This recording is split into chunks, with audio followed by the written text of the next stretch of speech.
Hey everyone, and welcome to Trinity Church and our Bible in a Year podcast. I'm Pastor Mike, and today I'm excited to introduce you all to a first-time guest, Carl Roten, who's been a long-time member here at Trinity. So welcome, Carl. Hi, everyone. So before we dive in today, here's a quick reminder of what we're doing here. Trinity's theme for this year is alive and active, which comes from Hebrews 4:12, which says that the Word of God is alive and active. It is sharper than a double-edged sword, and it reveals the thoughts and intentions of our hearts. So as a part of that theme, we are on a journey to read through the entire Bible in a single year, knowing that God's Word strengthens us for daily life, and it convicts us by revealing the intentions of our own heart. And so as we're on this journey, we are reminded that the Bible is the inspired Word of God, and it is a library of our faith. And despite there being many books with different genres and authors, we see one unified story that points us to Jesus.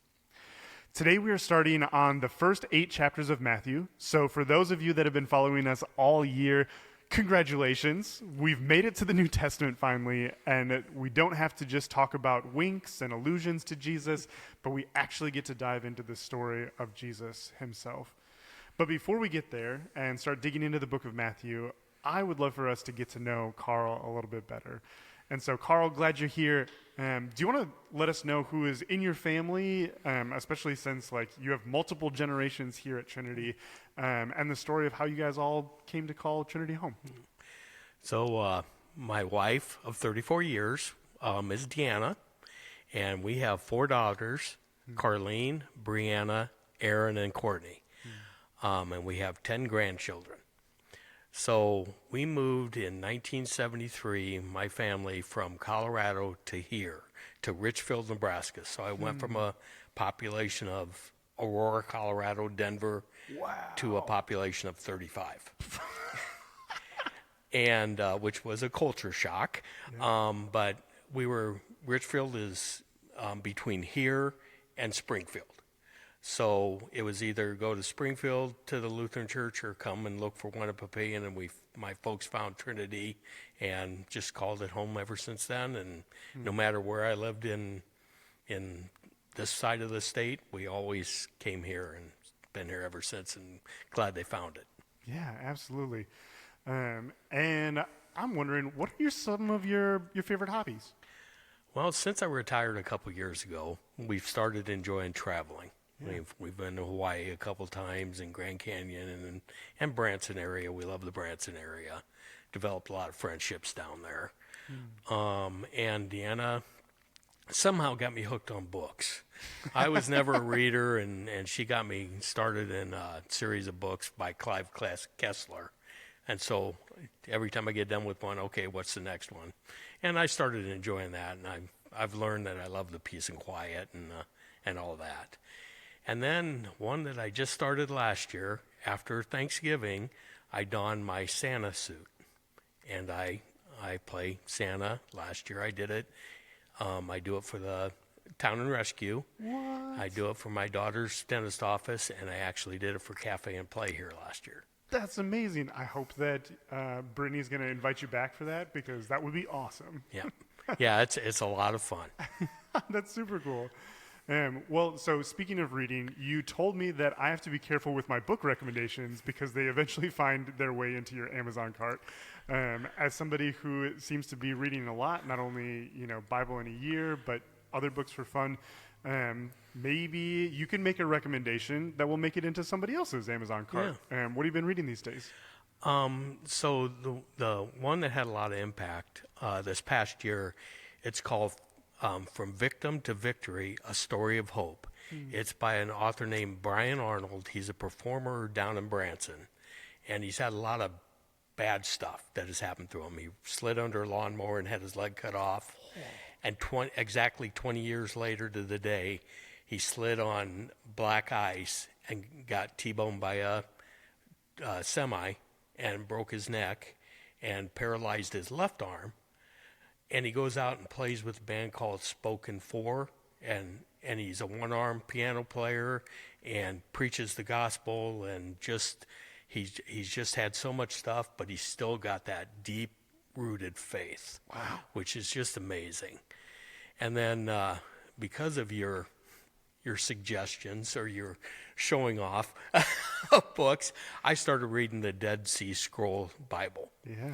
And just got that a couple weeks ago, and it shows a lot of the history, and it tells where they were found, and it's amazing. They were found in different caves, in different containers, and there's a lot of spots that are missing because they deteriorated and you couldn't read them. Yeah. So they have little gaps in there. But what's nice is you're reading along, it's like, okay, there's a gap here because they put a little symbol, and you read the next thing, okay, what's between there? And I caught myself going, now I should know this, and then go back to the regular Bible and look it up to see what I missed. And a lot of times the gaps, I know what's going on, and it makes you think better about what's in the Bible. Yeah, I love it. Well, that is super cool. So again, Victim to Victory, and Dead Sea Scroll Bible. Good recommendations. Well, let's now dig into our topic for today, which is the Gospel of Matthew. And before we get into what is actually happening in the Gospel, let's give you some background. So our best guess is that the book was written by, or at least named after, Matthew, a.k.a. Levi the tax collector, who was one of Jesus's disciples and is actually included in the story as well. Like, his call story is in the book of Matthew. There are still scholarly debates on whether it was authored before or after the destruction of the temple in 70 AD, but what I find interesting is that there's evidence that it was the most widely circulated of the four Gospels, even by 100 AD.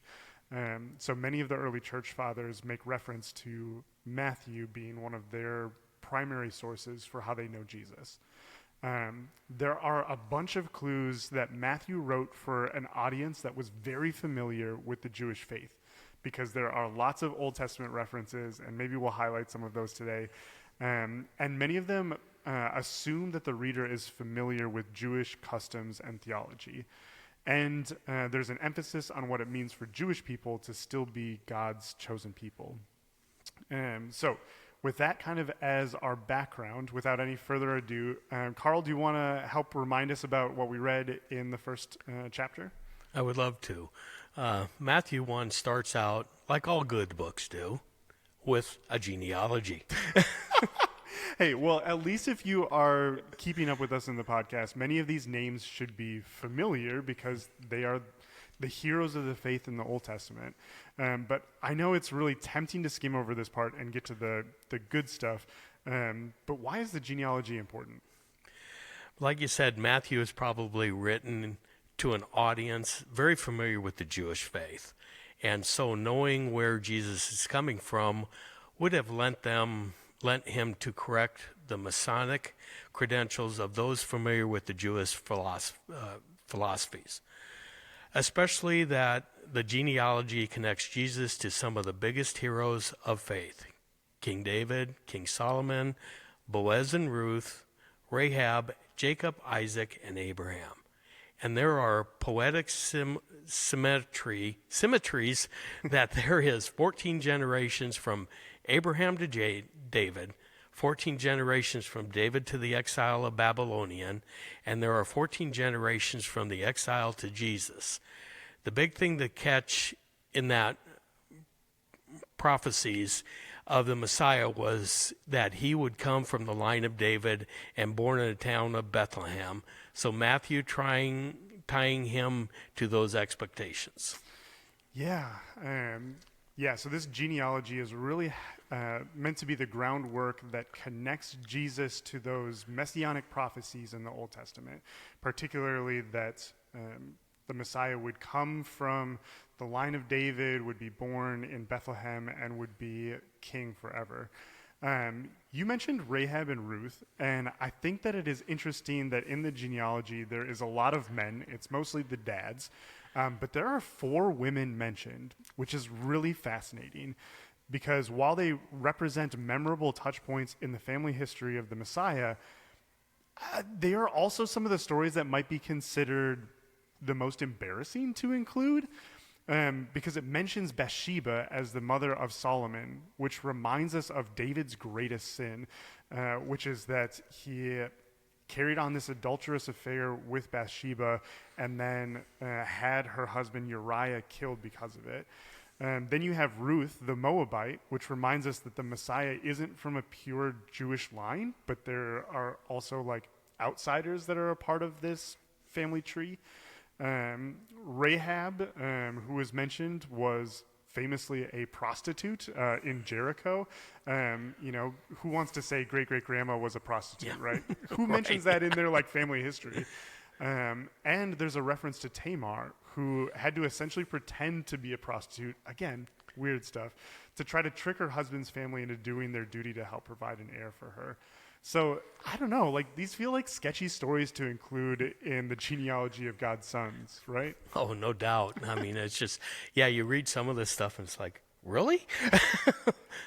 I don't know, maybe we just like have a sense of like clutching our own pearls more than like they did, of like, hey, like we're going to give you the real story unedited and that's okay. Like you can handle it. Yeah.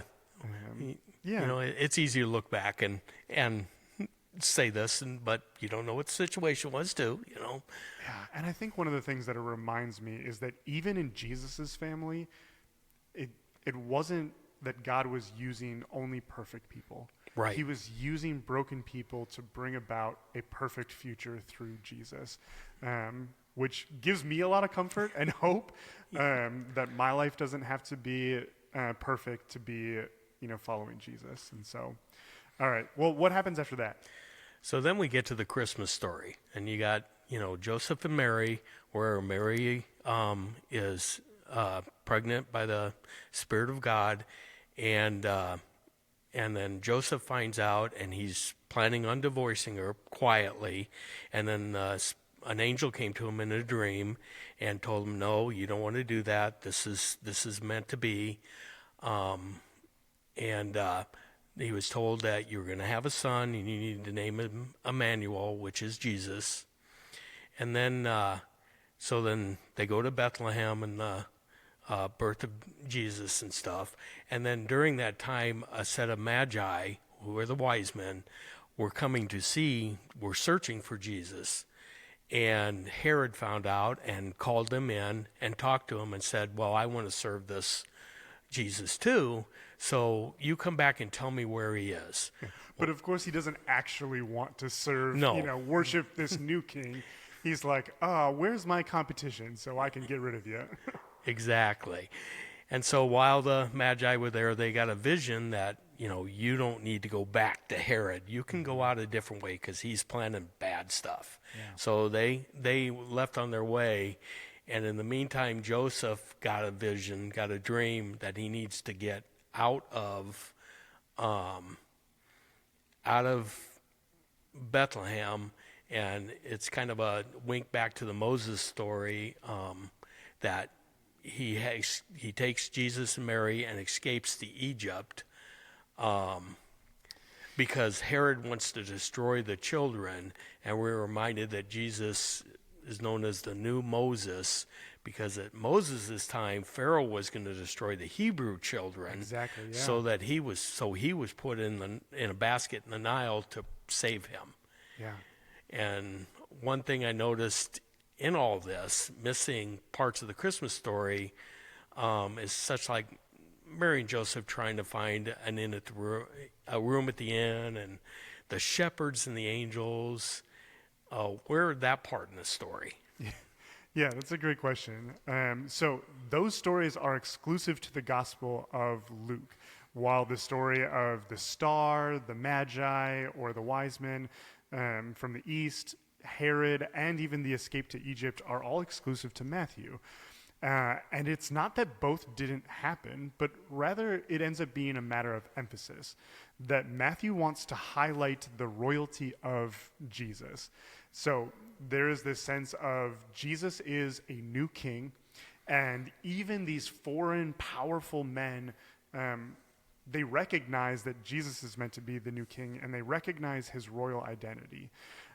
Luke, on the other hand, wants to emphasize the part of the story where God has this kind of long affinity for using humble shepherds.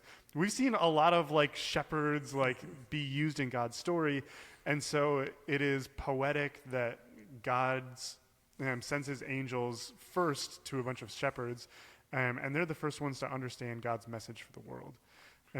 So good question about why some parts that we're familiar with are actually in different gospels. We tend to just combine them all together and put them into one when we're retelling the story, which is good because then we get the whole story, but I think it is interesting to notice the differences between Matthew and Luke's account. So after Christmas, what happens? Well, it kind of it's interesting that it makes a big jump. The narrative jumps from Jesus as a baby all the way to John the Baptist, where Jesus is already an adult and ready to be baptized. Yeah. And I mean, it's really interesting that, Jesus comes out and John recognizes him for who he is. Mm-hmm. And what I like about John is he doesn't pull any punches. He is calling for repentance, whether you're a Pharisee, a Sadducee, or just a normal Jewish person. Yeah. He's going to upset some people. And namely by calling the most religious people at the time a brood of vipers. Yep. Oof. But he also he embraces his place in the story. Yeah. Especially since he makes an allusion saying there's a guy who's going to come after me and I'm not even going to be worthy to tie his sandals. And when he finally sees Jesus coming along, John has this humility of like, wait a minute, I shouldn't be baptizing you. Like, you should be baptizing me. And Jesus is kind of like, no, this is just kind of the way that it's got to happen. And the eating locust thing, I don't think I don't think I'd go that way. I'd starve to death. Yeah, John has a different sense of piety. So many people have speculated that John either might have been an Essene, which was a monastic, ascetic set of Judaism, of people who kind of went into the wilderness and were really upset with what was going on in the temple. And you'll get to hear about that in a podcast with Pastor Matt and I, who they are. Or there's also people who think he might have taken the Nazirite vow, which if you remember all the way back to the book of Judges, the Nazirite vow was a vow to simply say, like, you're not going to cut your hair, you're not going to drink wine, and you're basically going to live off the land. And so, speculation that John might have been a part of them as well. So now, after that, after Jesus is baptized, you have this like glory-filled, wonderful moment. And then right after, we see Jesus being tested in the wilderness and calling his first disciples. So I'm wondering what stuck out to you from the stories of kind of the three temptations or from the first call stories? Well, the first part is just, it's I know he was led into temptation, or led into the wilderness, but he was led in the wilderness by the devil so he could tempt him. And the devil waited until Jesus was at his weakest moment to show up and try to tempt him. Yeah. And the calling of the disciples, in Matthew, it's just like, walk by, hey, Peter, hey, Andrew, come join me, John, James. I mean, there was no details. It was just like, come on. But the faith in them to just drop everything and follow him is like something we should all strive for, that depth of faith. Like, don't you wonder, like, what it must have been, like, why were they so eager to leave their lives behind and follow Jesus? Like, they must have seen something in him, like, right away, and, like, that's really hard for me to imagine, just, like, leaving my life behind to go follow a teacher. Particularly, one of the interesting things that we'll get to later is that we think of the disciples as mostly being young men, which they are. Most scholars have thought that the disciples were anywhere from like 16 years old up to 30 years old. But there's an allusion in one of the stories to Peter having a mother-in-law, which if Peter has a mother-in-law, that means he's married. And so for Peter not only to leave his profession, but also, to essentially like leave his wife for big stretches of time, to follow Jesus is really, yeah, it's crazy. Okay, so there's the call stories, and then we get into Jesus' most famous sermon, the Sermon on the Mount. And if you've been coming to Trinity Church, you know that we've talked about this sermon extensively during our message series called The Way of the King. And so if you want to catch up on that, we invite you to go check that out. But kind of briefly, like, what do you see as major themes of the Sermon on the Mount from Matthew 5 through 7? Well, one is the Beatitudes, the blessing for the broken and the beaten in society. Yeah. 2, the radical righteousness that states with transforming our hearts and motivations. Yeah. 3rd, the hidden piety, or we're good for goodness sake, or to be thought of well by others. Mm-hmm. And then solid rock. Build your life with these teachings. Don't get led down the wrong path and be led astray by false teachers. Yeah, there is kind of like these 4 movements where Jesus starts off with blessings and then talks about how to live with kind of radical devotion. Like, you've heard it said that you should not murder, but I say, watch how you get angry with someone. Because if you hold anger against somebody, then you're basically committing murder already. Like, the start of murder is anger. Then you get, like you said, the hidden piety of, like, don't be like the hypocrites who pray on the street corners or who give money just so other people can see it. But give without, he even says, like, give with your right hand without your left hand even knowing. Right. And this idea that God sees us and the intentions of our heart. And so we don't have to do things for show, but we do things for God. To build our lives on these teachings, not to be led astray by false teachers, that Jesus in many ways picks up John's tradition of speaking truth to power and not even being afraid of Pharisees or Sadducees to be able to correct them on what God's intention is for humanity. So then after you get this long sermon that takes up 3 chapters, chapter 8 makes a sudden shift from Jesus, the kind of like teacher and rabbi, into these stories of Jesus, the miracle man. And so what sticks out to you most from these stories? Jesus healing the 2 demon-possessed men. I find it interesting that there just happened to be a herd of pigs there, not a herd of sheep, herd of lambs, but a herd of pigs that are detestable to the Jewish people, and that's who he sent the demons to, into the already detestable beings. And then the herd of pigs go down the hill into the sea and drown. Yeah. And the other side note to this is, I'm sure Pastor Matt would think of this as a lot of bacon gone, but I think on several occasions he has lamented how much bacon must have been lost in this miracle. Yeah, and we will see this story come back up in the Gospel of Mark as well. That there's a story that, if it is not the same story, it's a very similar story. Yes. I'm wondering, why do you think Jesus follows up his teaching with so many stories of miracles? Because I think the people hear the story and then they'll see a miracle, and that miracle will kind of they remember that part because it was really, really good, and it'll give them a little view back into what they just heard. So it'll link them together. So, that good thought will bring back in what they've just learned. Yeah, I think that's exactly right. That I think in some ways these miracles confirm the truth behind Jesus' teachings. Like, you can know that this is from God because here are God's signs and wonders on top of it, like right afterwards. Kind of going back to the Christmas story,